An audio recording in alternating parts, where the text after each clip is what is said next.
High Point University. UNC. Yeah, I got All it. I can say is UNC. I'll let you take the answer. I hear you.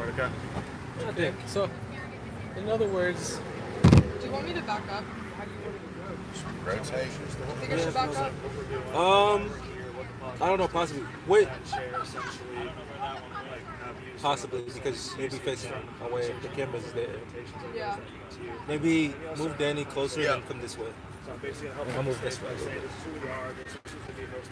Shift. And then I back up and say, so I'm going to pass it off to Danny. And I would hope that you guys receive some value from this conversation today about meditation. What are we talking about? No limits. No limits. No limits. No And limits. just start asking you That's good. questions Well, I guess I'm gonna tell some of my background. based on business idea, leadership, faith. Like, how are you putting limits on your life without realizing it? Yes, Danny. Yeah, how are you, not even limits, like how are you mentally faith limiting You alright, babe? yourself based on what you say every day, based on what you think You sure? every day? How are you, it's like what we're talking about. Yeah, she's okay. She's pregnant. That's why she's coming. She's pregnant? Yeah. Oh, but yeah, she's pregnant. You're pregnant? Baby!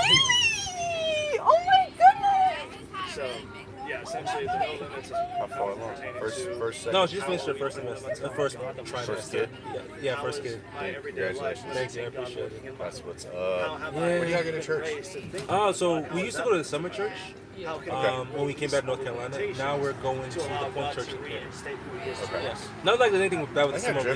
I've driven by there. Hey, just trying something new. Yeah. It's because the summer is great. It's amazing theology, but we just it's just really good. And we kind of wanted like just a different feel. And so we were just like, let's just try it. And then we got involved with the Point Church, and we were like, you know what?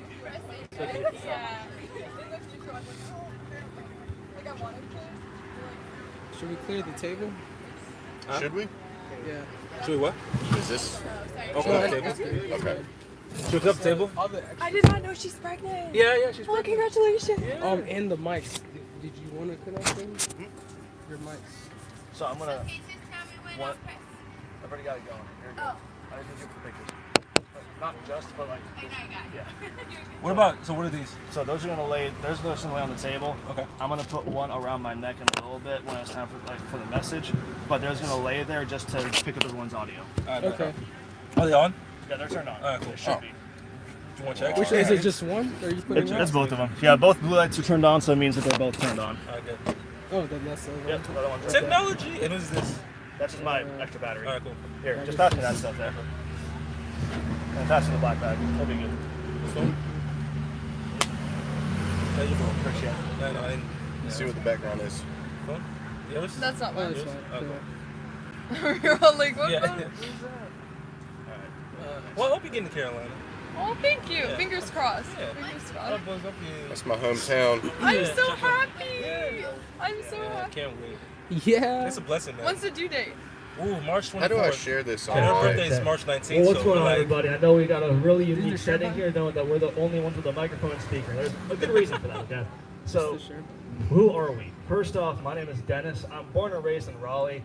My team and I here are part of what we call the 3D Leadership Podcast. It's a podcast focused on leadership development from a biblical perspective, basically meaning that there's a lot of talk today about understanding the Bible, understanding theology. There's a lot of deeper understanding taking place, but not a lot of talk around how to apply that to every day.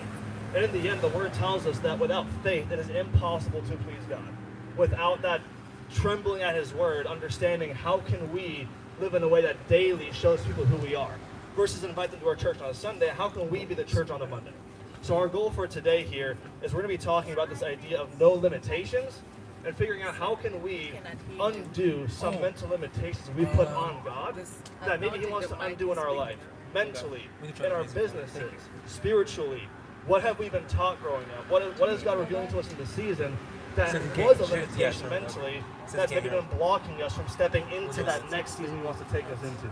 So my team today here with Dozy, with our guest Joe, Danny, and my good friend Kaylee, they're going to be talking about that a little bit. I'll come in towards the end for kind of a closing out of the conversation, but they're going to be sharing a bit more on that today, about their life and how they've experienced God, reveal things to them, as well as how to release some of those limits that we put on God that may be keeping us from experiencing that next blessing, experiencing a deeper love from Him, experiencing a deeper revelation of who he is. It is not just about what he can give us, but it's what he's already given to us in his son, in that relationship. So without further ado, I'm going to pass it off to my buddy Danny, and he's going to take hold of the conversation.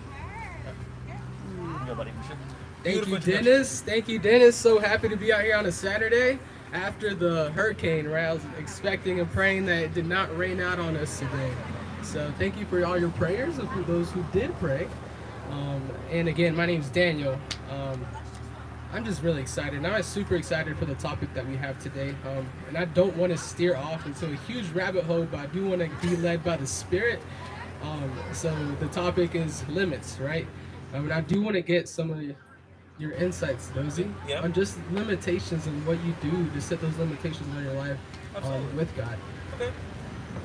Well, first of all, my name is Dozy. Nice to be here. Lovely weather today, despite the hurricane. I was praying that we wouldn't get any rain today, so it turns out great. And we just want to kind of introduce everybody who's here. As my good friend Joe, just met him today. And okay, no problem. And Kaylee, who you've seen on the podcast before, she is here today. I know she's got some updates about what she's got going on, so I'm happy to see her here as well. But yeah, so going back to your question, you were talking about what do I define as no limits, or just limits on your life with God, right? So limits. Now you're talking about limits in my life with God, or just limits in general? How you apply those? All right. So the way I look at it is, in this world, we have limits to what we can do, right? I mean, it's just I can't fly if I want to. Unless I'm taking American Airlines. You know what I'm saying? But for the most part, I look at it as a blessing to some degree.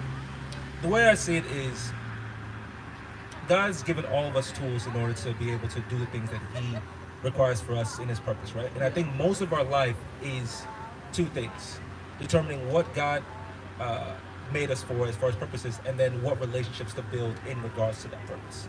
Because I do feel like, regardless of our purpose, the main thing is to tell about Him and how awesome He is, and about how His life changed ours and how it can change others as well. So as far as limits are concerned, there are not a lot of limits as far as what God can do with us, but we're limited to what His will is for our lives in that regard. And it's a good limitation if that's how we look at it. It's a weird, for me, it's a weird transition to think about, because it's like, really there is no limits to what God can do with us in any season of our lives. But I mean, we are limited to the standpoint of actively doing what we can in this world, right? But then again, you look at it from this standpoint too, in the Bible, right? You look at, all the disciples, right? What is their limitation to what they can do? They walk this earth for the same normal human life that we possibly had, but they're still written, their words are still written in the book of life for last 2,000 years. So there's been no limitations to what they've done in their life, because it's still being impacted. God's still using them, regardless of all those things. I mean, who would have thought the people that were in the Bible, what they were doing and the actions that they did, the decisions that they made, would still be in the book of life to this day. So in that regard, it's like, is there really any limitations? You know what I'm saying? Or is it just our perspective of what God's will is in our lives? So that's how I think of it. Yeah, thank you, Dozy. And so I have a question for you, Dozy. And I have not prepared Dozy for any of these questions. So. I love it. I love shooting off the hip. Right. So how do you put limitations in your life with God without it being rules and regulations? Like a certain standard or a certain striving mode that you have to, or works base. How do you put those healthy limitations? So I think that it's very important to look at your relationship with God.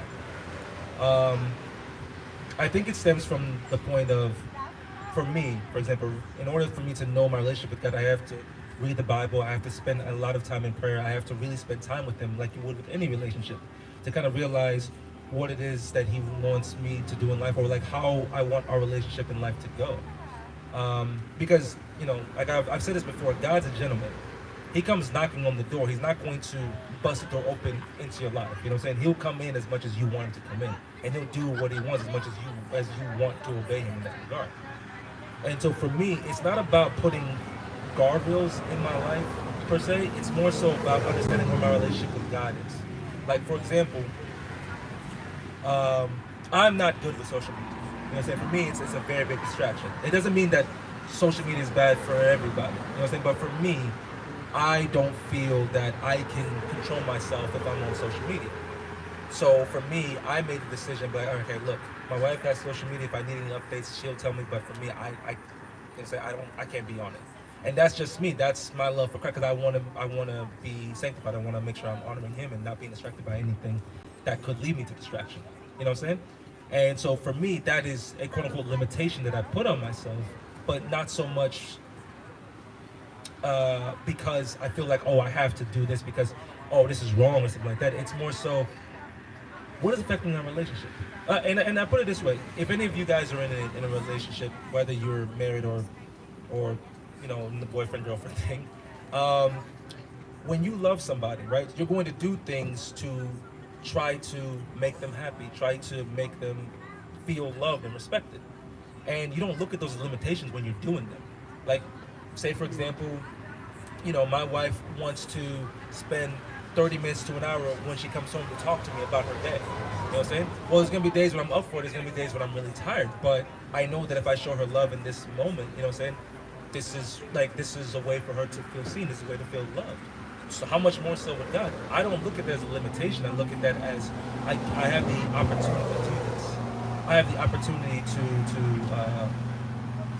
I have the honor to love somebody this way. You know what I'm saying? Because not everybody has that blessing.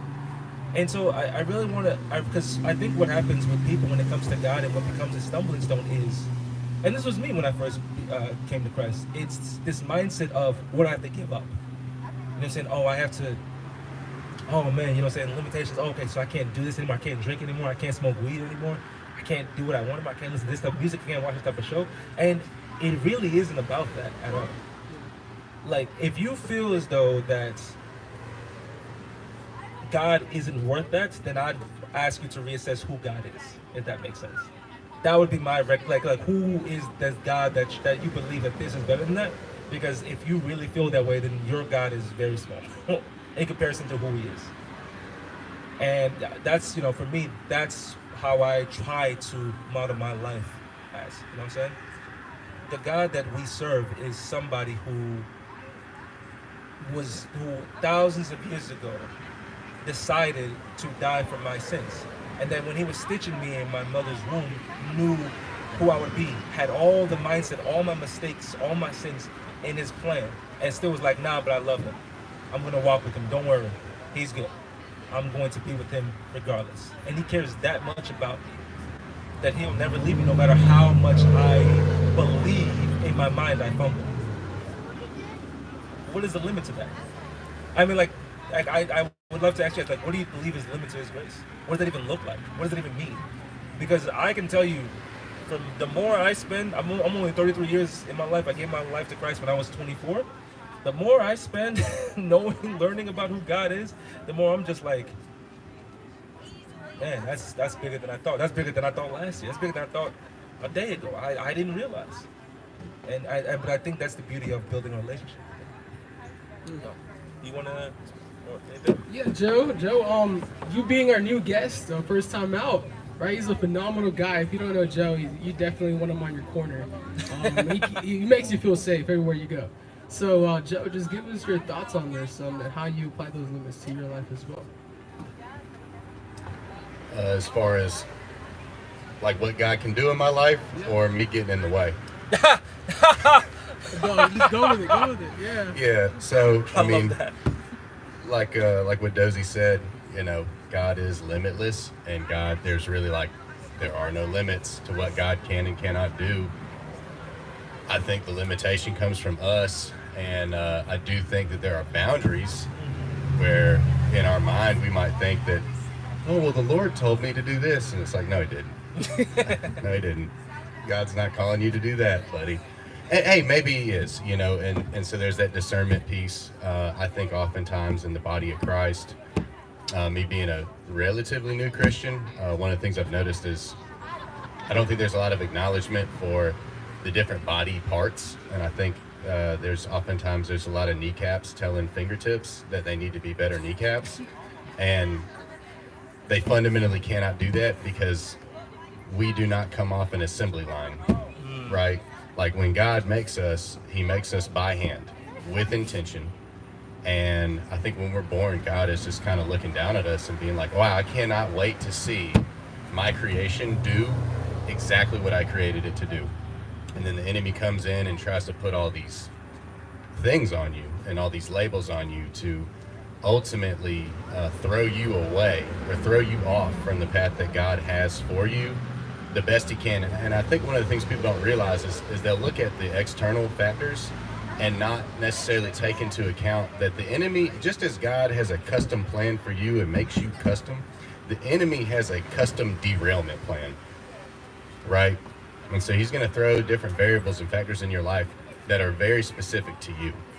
And I think that there's kind of that discernment piece. But yeah, when it comes to no limits, like right now with me, I mean, I think a lot of it is figuring out practically, well, what does it look like to press in for me? Because I think we hear a lot of these sound clips in church, like, well, you just got to give it to God. It's like, okay, but what does that look like? You know, you give it to God, let him in, you know, these little one-liners that sound really good. But there's not a lot of like, well, what did that look like for you when you were figuring that out for you? You know what I'm saying? And so I think for me right now, as far as the limitations that I'm coming up against, is because I need to figure out how to press in on this next level and really figure out what that looks like for me. So that's what I got on that topic. But I think you brought up a good point. I wanted to ask more. I wanted you to elaborate on that a little bit more. What does it mean when you say give it to God? Like, what does that mean as far as, you know, the aspects, as far as the limitations and what that means? Like, is it your life? Is it your money? Is, you know what I'm saying? Like, what does give it to God, like, in your mind? Or do you have an example of what that looks like? I'm just. The example off the top of my head, no, not so much? Oh, okay. Like, if I think of one, I'll tap you. Okay, no worries. Like, do you got one? Yeah, go for it. Yeah. So, yeah, that was actually the same question I was about to ask him. Just like, how do you apply that? Because I feel like a lot of people, especially now, and especially in this generation, we need to know, we're hungry to know how to apply the word. Instead of just suppressing it and forgetting. We're like, okay, I applied it, but then it's still on your mind, you know? So it's like you said, right? Like, give it to God. What does that necessarily look like? From my experiences and asking so many people, is when it can no longer affect who you are and your identity and your relationship with God, and you're willing and okay with completely letting it go. You know, because what does that leave? That leaves a room of faith to know who God is and to actually believe in God, right? Because in the scripture it says those who believe in him will see his glory, right? So why are we seeing his glory now? It's because that lack of believing. We become so logically minded that we want the answer right then and there and in our way, right? So there's no room of faith. So we want every expectation to be our expectation, right? Not what God wants for us and not what God has for us, right? So if we want a business, God is like, I can actually give you 10. Yeah. And it will prosper. Yeah. Like, right? But our minds are so limited, kind of where you're going, Joe. Like, I think the ones that limit anything that, or the potential of God, is us. Like, what are you doing in your day-to-day life? Are you actually acting upon love? Not the love that the world has, right? But the love that says in 1 Corinthians, right? It completely denies human flesh. It makes you go against yourself, right? It makes you die to yourself, right? The world is like, okay, move on when you're married. Okay? Right? What does the Bible say? To stay. The Bible says to stay. And I know there's certain factors. I'm not saying for every single thing, right? It does give you excuse, and not an excuse, but a way out. But I do think there's power in actually staying in the hard situations, because it develops you into the person that God wants you to be, even though it hurts more, right? So, and Kaylee, if you have anything to say about this topic, just... Okay. So as humans, I feel like oftentimes we put God in a box, and that's something that we don't really recognize. I heard a pastor say a few days ago, when you're sick, you're not thinking about when you were healthy and how you felt when you were healthy. Likewise, when you're healthy, you're not thinking about the way that you are when you're sick.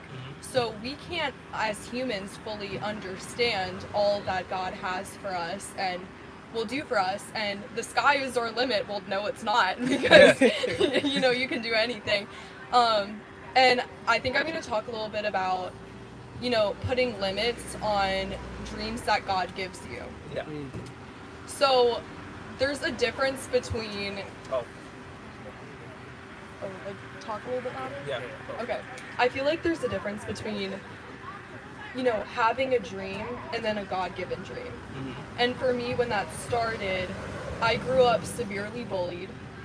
And one of my ways to come out of my shells was to do pageants. So my piano teacher was a former Miss North Carolina, and my mom encouraged me, just do it, it will boost your confidence, scholarship pageants. So I decided to start doing it, and time again, I lost. Wow. I actually lost 8 times before winning a local title, and I swear this all ties in. So I went to the state competition. I ended up winning a local title, went to the state competition, and wow, that's a loud Yes, loud. shout. I was like, wow, it's loud. I was like, You want to watch?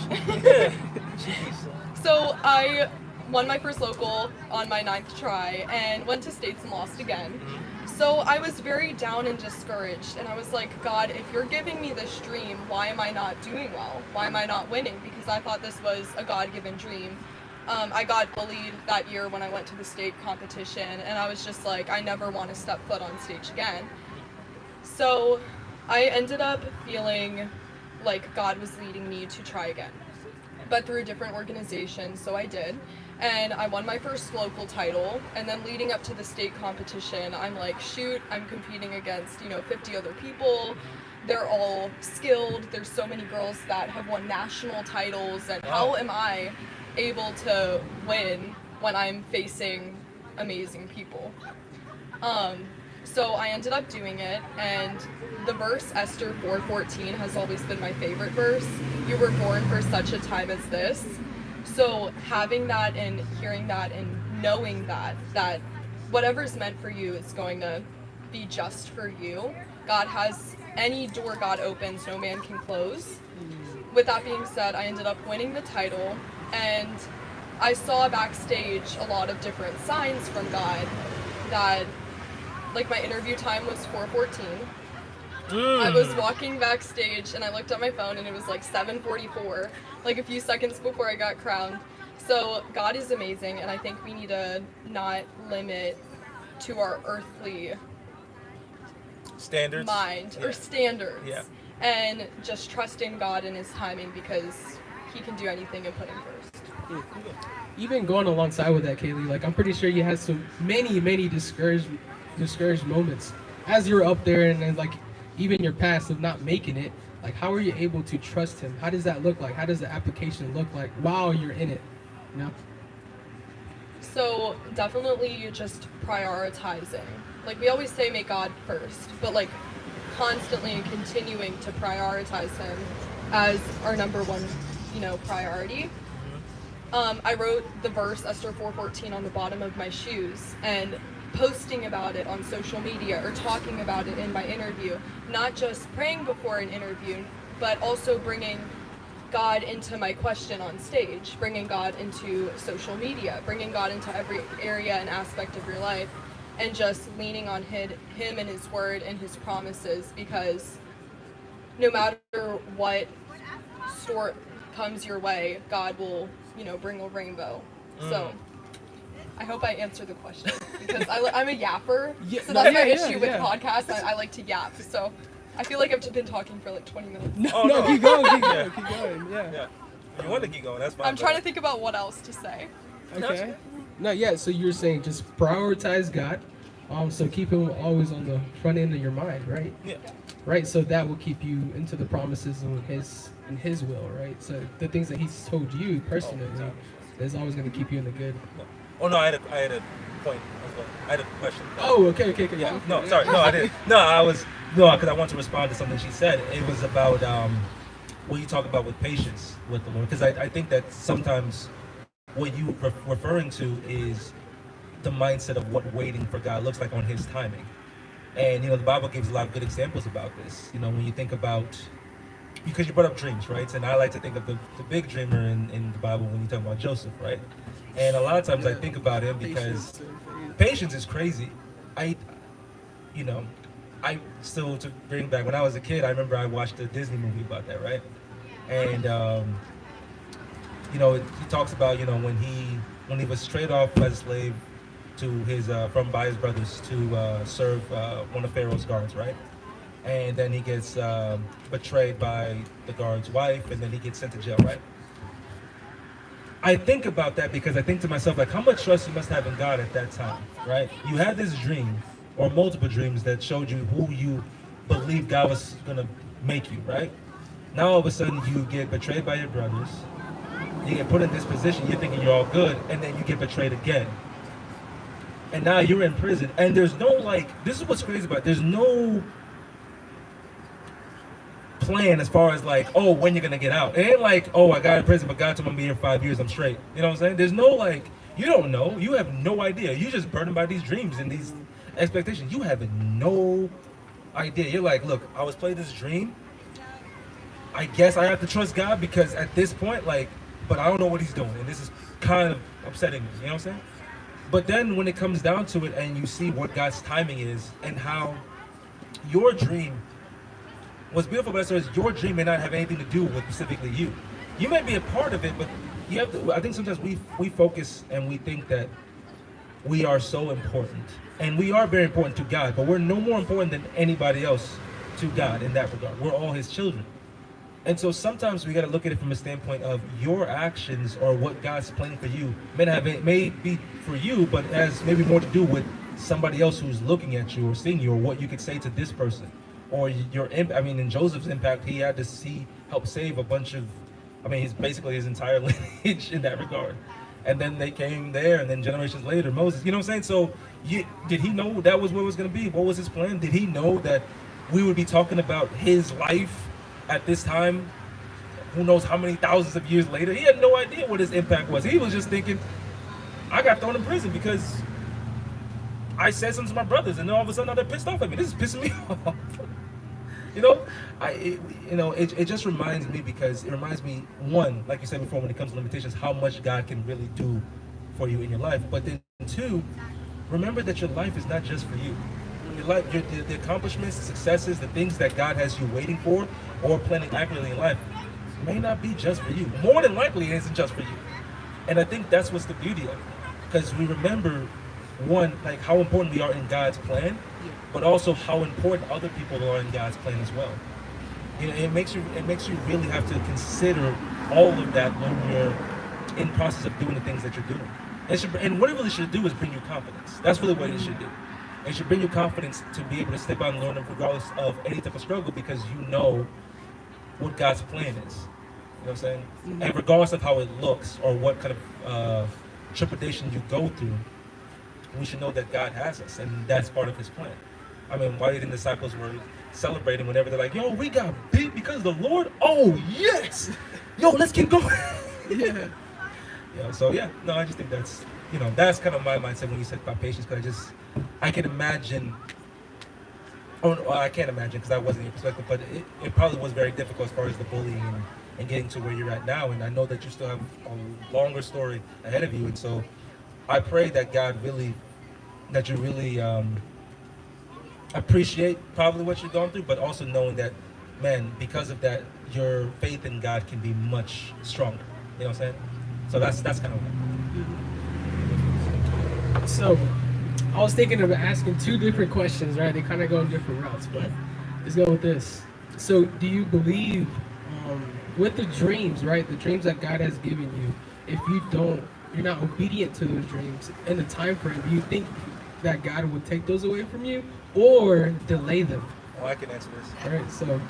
Sorry, I don't see, I'm a yapper too. That's the problem. That's the problem. Because when he says it, I'm like, ooh, no, that's a good question. No. See, for me, my mindset is this, right? God doesn't talk to everybody all the time. You know what I'm saying? But when God makes something apparent, so something that you have to be obedient to, right? I do not believe that your mistakes is going to get in the way of that. Now, could it cause more hardship for you? Could it make it harder for you instead of just obeying the first time? Yes. But if God is really intending to use you the way you feel like, the way he intends to, trust me, you're going to get it one way or the other. The perfect example to this, to me, is Jonah. See, for me, I look at it in this case, right, with Jonah, right, he was pretty disobedient initially. Oh, yeah. But what's beautiful about it is he never stopped talking to God about it because he knew who he was. Like, this is what's crazy about that story, because it's like God told him and he heard what he said, but he is like, no, I refuse. Matter of fact, I'm leaving. I'm not going. I'm going to France. I'm going somewhere else. I'm not going to be here. Like, I'm not. And he took a lot of situations to get him to realize, like, hey, look, we're going to do this, regardless of how you feel about it. But he still did it. Yeah. You know what I'm saying? So the truth of the matter is, if it's God's will, it will be done regardless of how you feel about it. But, and the beautiful plan is he takes our mistakes and our disobedience into consideration when he's making these plans. It just, for us, it's a lot easier if you just obey the first time. It makes it easier, and you're able to see a lot more that God can do when you do that. And so, do I think that there are times when you could get in the way of that, as far as like your blessings and what God's intended for you? Yeah, there is a possibility, but you got to consider that God also already had that premeditated anyways. This maybe even asking you in your disobedience was just to show you where you're at in your heart for something later on. You know what I'm saying? That you're not even aware of. I always want to remember that God is awesome. I mean, like, He is really powerful, like really, really powerful. And the idea that I could do something in my meek, body to go to discern or to go against His will, and it's like saying that you're gonna stop a hurricane. You know what I'm saying? Like, you know what I'm saying? It's like saying, like, I'm gonna go out on the beach and this tsunami is not gonna come here. You know what I'm saying? It's like, that's what it's like. Not like, but without the power of God. Like, I can't do that. You know what I'm saying? This is coming one way or the other. Now it depends on, do you want to get out of the way? Do you want to warn people, or do you want to stand there and do nothing? You know what I'm saying? It just depends. But I say that also because you go into, that's in His will, but then also God does give credence to, like, you do have your options. So God's will is going to be done, but you do have the idea to decide if you're going to obey or disobey. And that's what the beauty of it is. We do have choices. God's coming regardless, one way or the other, but you can decide to either get on that wave or be against it. You know what I'm saying? Either way, the wave is coming. And I think the beauty of it is that if you choose to get on it, you get to see it much more beauty and love and things that you never would have expected to see. Like, for me, I got married because of my faith in Christ. And I'm seeing, I tell my wife that I'm really blessed to see, because for me, I always felt like prior to seeing you, I didn't have much color. You know what I'm saying? I saw life, but I saw life kind of in the gray, and then she came and I was like, oh wow, this is actually pretty fun. Hey, I didn't know life was good. So that's kind of how I look at it sometimes, but I just feel that, no, I don't always feel like you can stop God from doing what He wants to do in your life. If it's like something that He really wants to do, but you can choose to be disobedient as much as you want. But His will for your life is still going to be done regardless. Yeah. I have a good point. Yeah. Go for it. Okay, so Saul was a murderer. Mm-hmm. Yes. And God took Saul and made him into a missionary. Mm-hmm. So he was killing Christians. Yes. And God still had a plan for his life and a purpose for his life. And I think we see this with Esther. She didn't want to marry the king, but she did. And she trusted God, and it ended up coming out to her saving thousands upon thousands of people. We see that with Moses. Time and time again, we have to learn to lean on God and His timing and His plan for our life, because there are some things that have happened in even my life that don't work out. And I thought it was a dream from God, or a gift. I was a pre-professional ballerina, and I got injured. After dancing 7 days a week. So it's so heartbreaking in that season and in that moment where you're like, well, God, I thought that was my gift. I thought that was my talent, and I thought that was your plan for my life, and that was the journey I'm supposed to go down. But I ended up finding my new love of singing. And had I pursued dance, I would have never found my love for singing.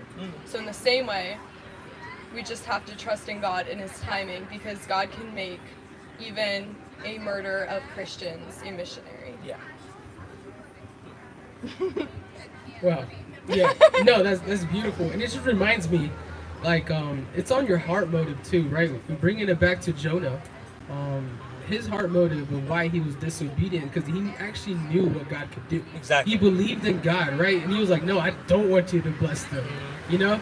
So it's like, where's your heart motive towards that? And people that are watching, right? The heart motive, is it your heart motive that you're being disobedient because your lack of faith and belief in God? I promise you that that's going to delay you from the things that God has for you, versus like a Jonah situation where God will make it happen, and He will teach you a lesson in the process, right? Just like Saul, right? He taught him a lesson that was gonna align to what was coming in the future, right? He was blind. What was the whole purpose of being blind? You know, he wasn't blind before he met Jesus. So like Jesus made him blind so he could teach him something, right? So it was like, it's beautiful. So don't get discouraged in those moments. And then the next question that I really want to bring up, since we got some dreamers in the room, so how do you nurture that dream, right? So like, I think of it as a seed, right? That dream being a seed. And I always, like, every time somebody asks me, like, when they ask me, like, how do you nurture dreams, or how do you take care of your dreams, how do you pursue your dreams, I always tell them, like, it's literally like a seed. If you have a seed in your hand and you don't care for the seed, and you don't know what the seed has in it, right, you're gonna throw it away and not know. You're gonna drop it somewhere, and it's gonna bloom either way. But you're gonna leave the country, and you're gonna come back to see a huge forest of that seed. So in other words, there's a forest in those seeds, right? And if you don't believe that it's for you, you will actually pass it on your own. So how do you nurture those dreams for yourself? Whoever, I don't care. Yeah, Joe, let's hear from you, brother. Well, so going back to what you'd asked me as far as giving it to God, right? I think oftentimes when we hear that, there's like a tendency to be like, all right, I'm going hands off. I'm giving it to God. Sometimes that could be stepping out in faith, right? And trusting that God is going to work through your action, and not necessarily that God's going to work through inaction, right? And so I think that relates to the whole seed question, because I think there are times where it's like, all right, I got to back up. I got to let God do his thing. But there's also other times where maybe you don't know what the next move is, and it's just time to take that leap of faith and go do the thing, or attempt to do the thing, or just trust, you know. So yeah. And even with that, so Joe, even leaning onto those things, and I know some of your testimony, which is why I'm gonna ask this question, right? Like, how were you able to produce the patience in the trials and tribulations when you didn't know what was the next step? And how did you keep that faith, right? That aspect of faith of not knowing, but knowing, you know? Well, sometimes you only have the option of being patient. Yeah.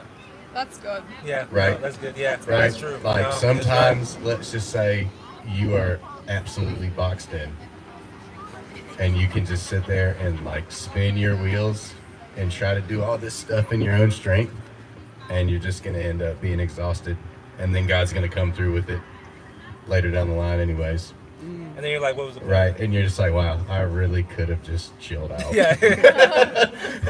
But also going back to, you know, if God calls you to do something, you know, I think ultimately like God's will be done. And if you don't want to jump, God's gonna get done what he needs to get done. We're not gonna get in the way. And God doesn't need us, but he wants to use us. And these calls that are on our lives, like, they're not to glorify ourselves, they're to glorify him and to bring people to him. Because at the end of the day, you know, it goes back to like a question I like to ask people is like, well, why did Jesus flip tables, braid whips, and go to town, right? Well, they were misusing the temple. It's like, okay, but what's the deeper implication? Well, they were buying, selling, and trading, and okay, but what's the deeper problem? You're not leading people to salvation, right? And Jesus came, like, that's the whole point, right? Like, the call that God has for you on your life is to glorify him, to bring people to salvation, the way I see it, right? And so it's like, do we really love our fellows, right? And that's one of those things where I go through waves of, stepping out in faith and praying for the cashier at the grocery store, right? And then sometimes I'm like, I don't know, maybe I'm not supposed to do that right now. But there's sometimes where I am. I think that's something you're really good at, is just approaching the strangers and being like, hey, how can I pray for you right now? This second. Right, Yeah. Right now. You're getting right sick here. tonight. Right, exactly. I mean, we've done it. So, yeah, I don't know. Sometimes you only have the option to wait. Yeah. No, I love that. Yeah. Yeah. No, I think what you said, I do think that is important to say. The main point is salvation. You know what I'm saying? The idea of what God created us for is to go out and make disciples of many nations, to go spread His word. You know what I'm saying? That is what He plans and our purpose is for us. Now, how we do that is the beauty of it. What His purpose does in our life, that's what's fun about it. God, that's what He stitched us up all differently for. Like your analogy as far as the kneecaps and the fingernail and things like that. Like, yeah, everybody's different and made completely different. We're all like snowflakes, all made completely different. And I think that's the beauty of it in that regard. But going back to what you said about dreaming, what was the question again? Nurturing your dreams. Oh, okay, yes, nurturing the dreams. I think she could talk about this more because I think she has more idea of it. But I'm not perfect at this. But I do think that it comes down to a bunch of different factors as far as like what that looks like. One, doesn't matter, like many successful people have said this, but the main important thing, I mean, Mon has come on the podcast and talked about this too. When it comes to your dream, the main important thing is your faith in God. That's the number one thing. That's the main focus, because it's going to require a lot of faith in order to get your dream to be what you think it's going to be. The beauty of it is that whatever that you think you're dreaming of, God's probably has a much bigger impact. Whatever you think that you imagine, like, oh wow, it could be this, God's like, it could be bigger. It could be a lot bigger. Yeah. I'm not gonna lie to you. It could. I like what you're doing, but think be bigger. better. Yeah, it could be better. And it's crazy. And what's crazy about it is that what I mean by better, I don't mean bigger in the sense of earthly standards. You could be called to I'm not saying this is whatever, but like you could be called to be a teacher or janitor or something like that, right? Mm-hmm. But your impact and what God has for you in that life could be bigger in His kingdom than anything that earth standards look at.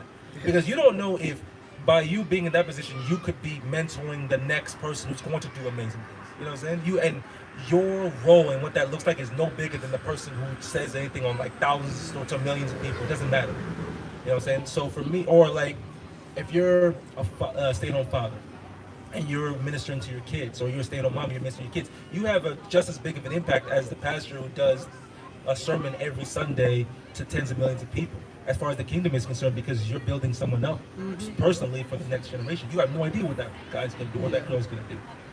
So for me, when you talk about dreams, the idea of it is understanding, one, to have faith in God and what He can use you for, and understanding that your dreams cannot be limited to what it is that you see. Because if you do that, then you're limiting God completely. But then, the next step is, now, it says in the Bible, man makes plans and God guides steps. The idea of making plans is you have to be disciplined in those plans. You have to I believe in making plans because I think it's important to kind of, to be guided to where you're going. You know what I'm saying? I think it's important to like write it down, to pray on it, to try to lead it, and then when you make mistakes, to revise them and try to keep moving forward without being discouraged.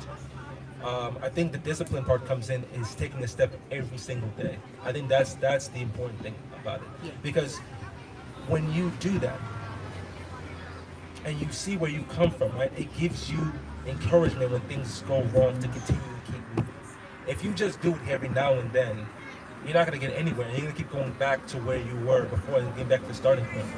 But when you make active steps every single day, you'll start to see how your life really changes from that. And it doesn't have to be anything big. It's just small steps. Let me do something here. Let me do something here. I mean, what did they always tell you back when you were younger? Hey, just save a penny. Just save a penny every day. Why not? Just save a penny every day. You think about it, I don't know what it is, but if you started at 4 and you saved a penny every single day, I don't know. You might be able to pay for college. I don't know. Maybe. I don't, possibly. Yeah. Maybe not, but look.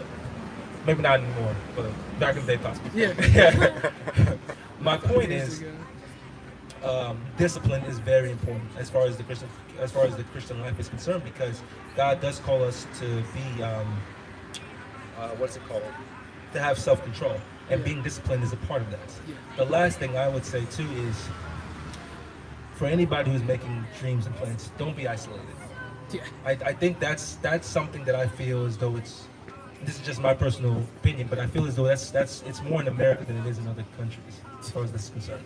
Because we have this idea that we have to fight, get it on our own, do our own thing. You know what I'm saying? Make sure we do, you know what I'm saying? And it's this mindset of like, that's not how God made us to be with other brothers and sisters. You're supposed to, it's good to have plans and want to be the ones to live them, but it's good to have people to hold you accountable too.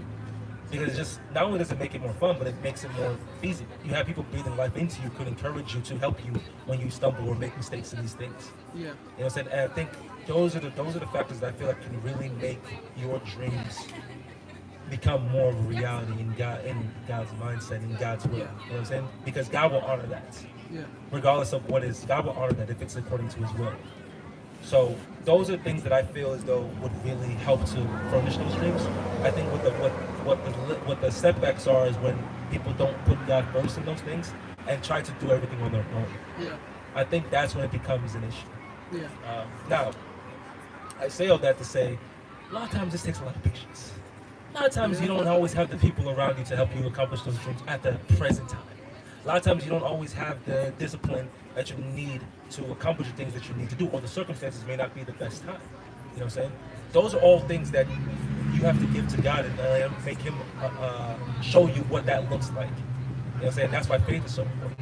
So that's why I also say I've perfectly done this great as well. Because like all of us, we're all work in progress as far as like what it looks like, as far as trusting God with our dreams and things like that. But I think that's mainly what I feel like I always put on my heart to say. Yeah. No, thank you, Dozy.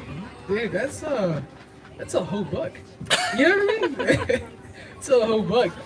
I love that you say that, because a lot of times people confuse their calling with their assignment. And it's a assignment, so I don't want to get too much in detail because that's definitely another podcast episode. Yeah. But just don't confuse your calling and assignment. Calling is definitely the outer scope. Assignment is the things that God assigns you to prepare you for that calling.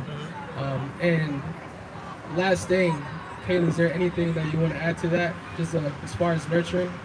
Yeah. Okay, so I love what you said, and I'm going to kind of pick up another point. Okay. But my mom, one of her favorite verses are like, plans fail for a lack of counsel, but with many advisors they succeed. So with that being said, I think one of the many ways to nurture a dream is to get people that have experience in that specific field and get them to coach you. And that is beneficial in many ways, because not only... That was a loud one. Still going. Yeah. But one of the main reasons,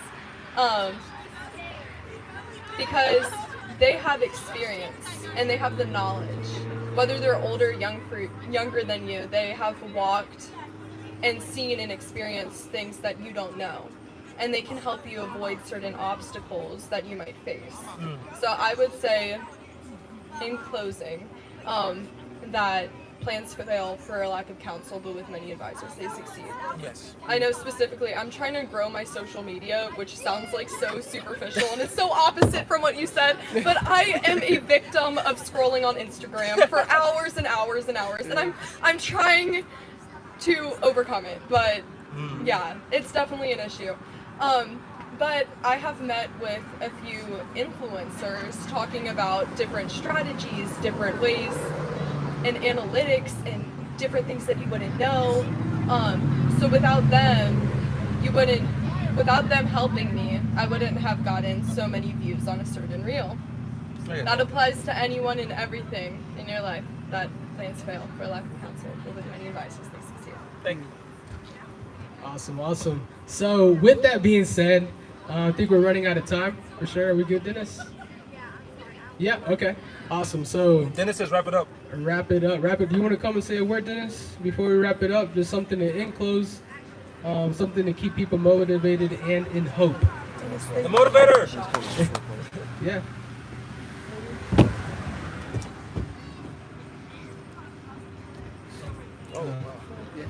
And we would love to thank Arise Coffee Cottage Yes. for letting us be here today.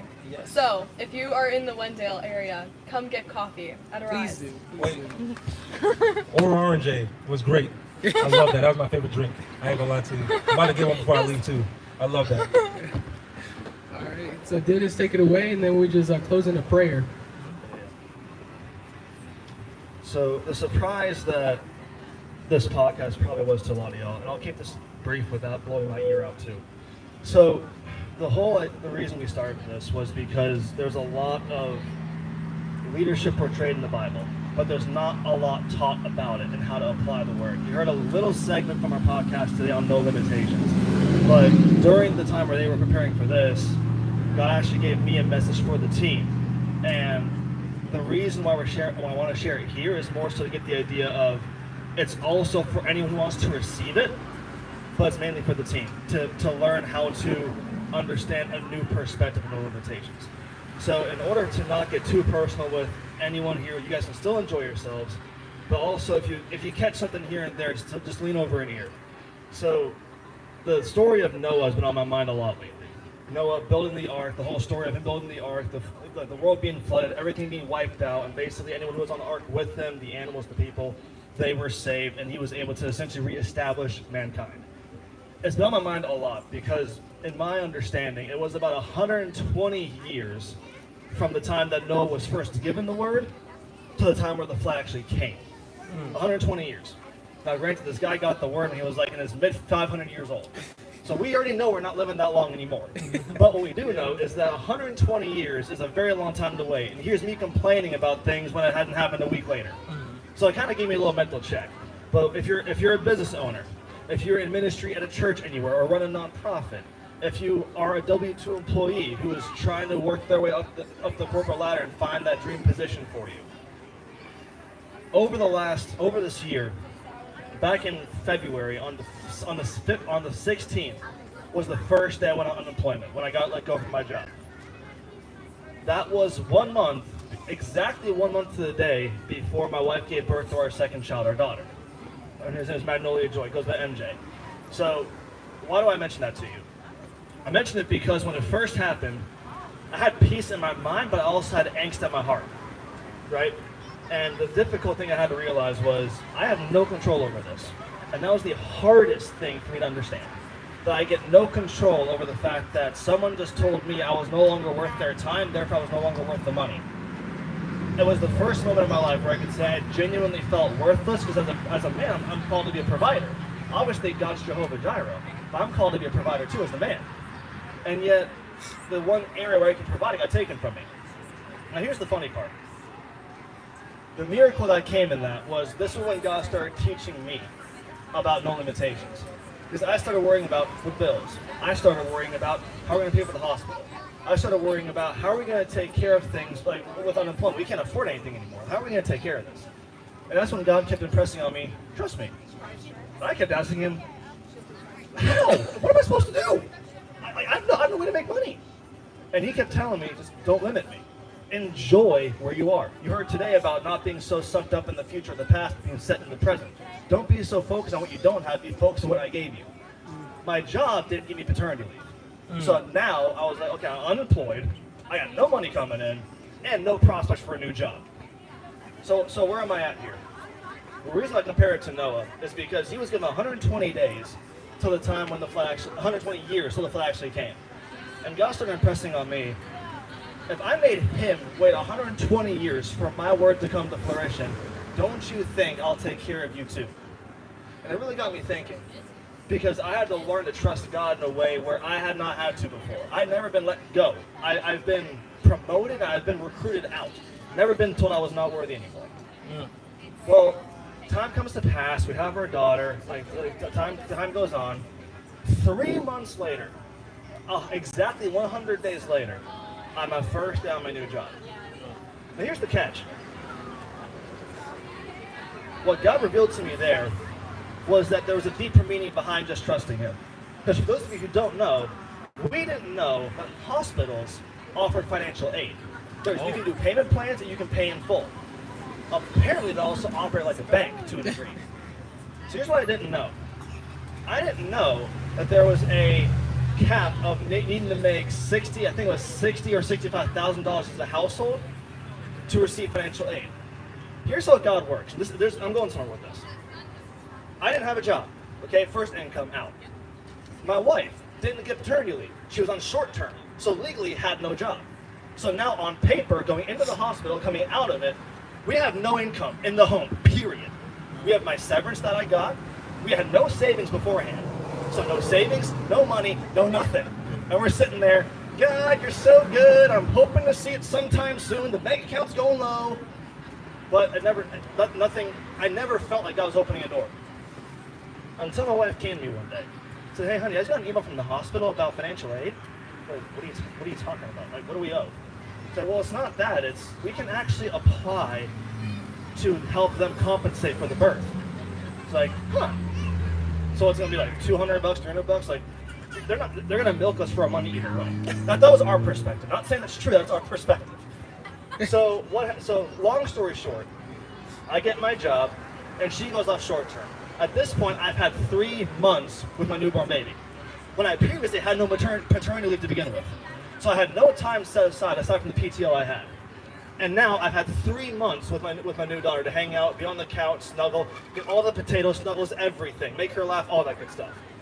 We get email back after filling out the financial aid things. And this is where I hope that if y'all come from like a talkative church, y'all come from more of a praising church, I hope you guys know how to give God a praise for it. Because when we got the email back, we got an email back saying that because we fell under the radar completely of any income, we paid nothing on the birth, and we paid nothing on the ER visit beforehand for health complications my wife had. So close to $10,000 worth of bills we would have had to pay because I had no job, she had no job. Now all of our bills were taken care of. And the severance that I got from my job, we now had a savings fully built out. So what we walked into the situation with as no savings, no way to pay the bills, hospital bills coming up, trying to figure out how am I going to feed a second child. On the back end, we're seeing savings built out for multiple months, no hospital bills to take care of, paternity leave with my daughter. What's the point of this? I'm saying if Noah hadn't built the boat, mankind wouldn't exist. I don't think we register that. Yeah. Mankind literally would not exist if Noah had not built the boat and had faith. 120 years it took for that to show up. It took me 3 months, and I was struggling a little bit. But Noah took 120 years to have faith in that. And then the flood showed up. And here's what God showed me. He showed me in the same way that I showed up for you because you chose to have faith in me. It's the same way I chose to show up for Noah because he had faith in me. And here's the funny part. Because first, God came and gave the idea of the ark. Noah built the ark. Now, we have a way to salvage mankind as God wipes out the world with water. Next thing, now the water is meant to resemble the washing of our sin. Now God brings in from the water, he now brings in the living water back in the New Testament to bring back to us and say, hey, this is who I'm bringing to you to save you from the world, to save you from eternal condemnation. So now we've got the living water coming in the New Testament, the ocean coming in the Old Testament to prove to us, hey, if I said something to you, I'll see it through. Yeah. And you guys are really quiet right now, so either y'all don't know, you guys have not walked through the hell of fire before, or you just aren't receiving what's going on right now. So I'll say it again. If you have been through a season where you just don't know what God is doing, he is the faithful one. If you're singing that at church on Sunday, you better be walking out on a Monday. I'm not saying that to attack anybody. I'm saying that because I've had to walk through it. And I've seen God do it. And if he claims to be the Alpha and the Omega, that means whatever he told you in your dreams, whatever he's brought to you about your business, whatever he's talked to you about in private, that you've been wondering for the last 15 years, I don't know why that number just came to mind, but for the last 15 years, you still haven't seen it through. Remember that it's not about what you haven't seen, it's about who told you. See, because if we know about the who cares about the what? Who cares about the how? Because if we put our faith in him, it means I don't care how I get what's coming or when I get it. Because if you said it's supposed to happen, and you are the way, the truth, and the life, that means it literally has to happen. God can't open his mouth and something not happen. He literally said light, and that showed up. The thing that's beaming in most of y'all's eyes right now, which is why you have sunblock on and sunscreen and sunglasses on, he spoke and it showed up.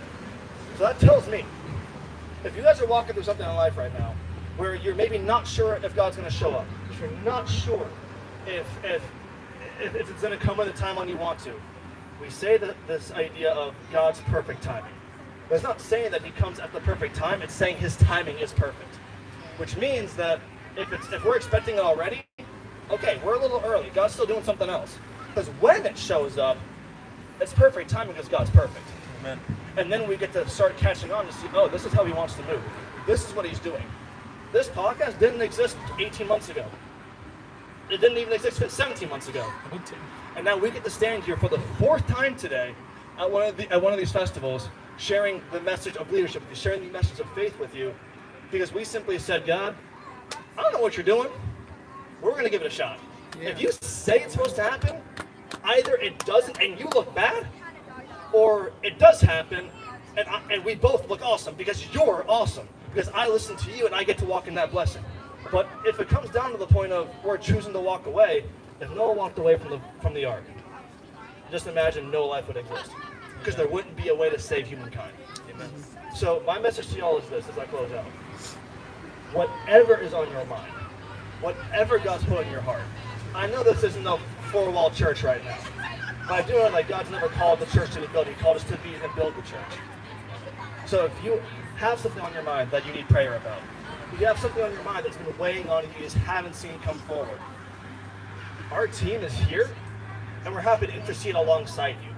Because sometimes faith can be weak. Sometimes the enemy can really get to us and make us wonder what's happening. That's his job. The devil is a lie. Literally, everything he says is a lie, biblically. Which means if something's got in your head, we are here for you to take it out, but we're also here to remind you the only reason you might not experience the next step is because you won't trust God enough to let him show you. So with that said, we hope that you guys were able to receive some value from today. We hope that you guys are able to let your faith be more excited, more anticipatory of what's to come for the rest of the year. We're excited for you, and all we ask is that before you write off that dream that God gave you or that word that God gave you, just remember the last time he came through, and the time before that he came through, and the time before that he came through. And I could go on and on for the next 20, I could go on forever on the last time he came through for you. And remind you, hey, if he did it before, if he's the author and finisher of your faith, it means if he was the one to start it, he will be the one to complete it. Dane, praise God, buddy. Yeah, let's go. Ah, man, Holy Spirit, thank you. Father, I just want to thank you for this beautiful day, Lord. And I know as we sit here with a bunch of either your believers and saints here, Father, I just ask that you just lay your love upon everybody here at Arise, Lord.